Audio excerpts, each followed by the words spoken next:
good solid win for us for sure. Still a little up and down, and early we just couldn't quite, distance. I thought we battled. I thought we played hard. For the most part for 40 minutes. The execution wasn't perfect, but that's the time of year that it is. And I knew before the game we would get better. I thought we would grow up for sure in this game. Didn't know how, didn't know which way it would look, didn't know who's going to score the points or get the stops or the rebounds, but I knew we would grow up playing a team like Arizona State. And, appreciative that they came. Like I've said, we don't get Power Fives on our home floor, so that's, you haven't had one since I've been here. I think the men maybe have had one since I've been here, and that's really about it. So just thankful for the opportunity and proud of the kids. I'm really proud of them for this one. Loved our third quarter, so I thought we played really, really well. I thought we settled in there. And then, I thought Tyler obviously had her career night and came at a good time, and she's worked hard to get to this point, so I'm really happy for her.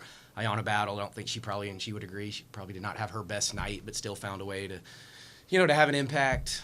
Jordan Harrison's growing up at the point guard, so that was fun to see her battle against their point guard, who's a, top 20 or 30 in the country in scoring. So I thought Jordan did a really good job battling her. And I thought Destiny Lombard was really good tonight. Brittingham AB was good at times. Kirsten finally got a couple baskets in there when we needed them.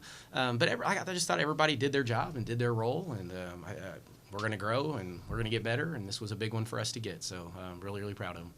Tyler, Coach mentions your career high in points. You got 17. You were 3 for 6 from the three-point range. How does it feel to see all those shots go in? It feels great, especially helping out with my team in this big game and stuff like that.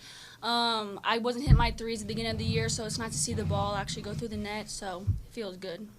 She's 3 for 6, right, in your last 2 games now, so 6 Yeah. for 12 now from 3 in her last 2. So, I hope that rim just starts to get big. When you see it go through, it gets bigger. When it's not going in, it seems like it probably just gets smaller and smaller. But, Tyler will work, and, she will put in the time and she will invest. So it's always, you want to see those kids get rewarded when they put in the time and the effort. So happy for her for sure. Hopefully it's a springboard for more, right? Mm-hmm. Yeah, I hope okay.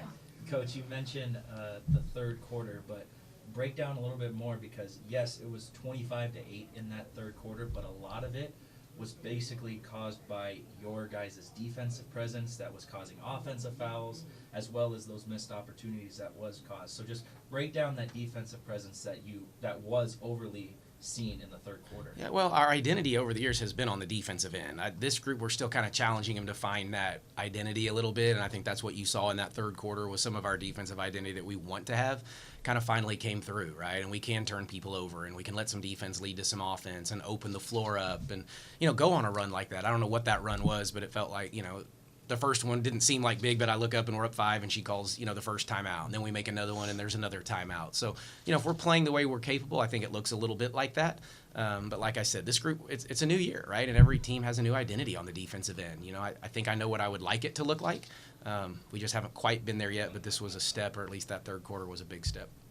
Tyler, just briefly mentioning this, you were keeping up with AB and Ayanna, which we usually see as dominant presence down low. They both had 7 rebounds, but you were right behind them with 6. Talk about that down lows presence that you were having on top of that career night from your scoring as well. Well, Kellogg tells me I need a rebound, so I really focus on that. And last year I put a little bit of post, so I'm kind of used to getting in there and rebounding and stuff. So. All right, I think that's everything for me. Have fun celebrating tonight. Okay. Yeah, we'll back at it tomorrow.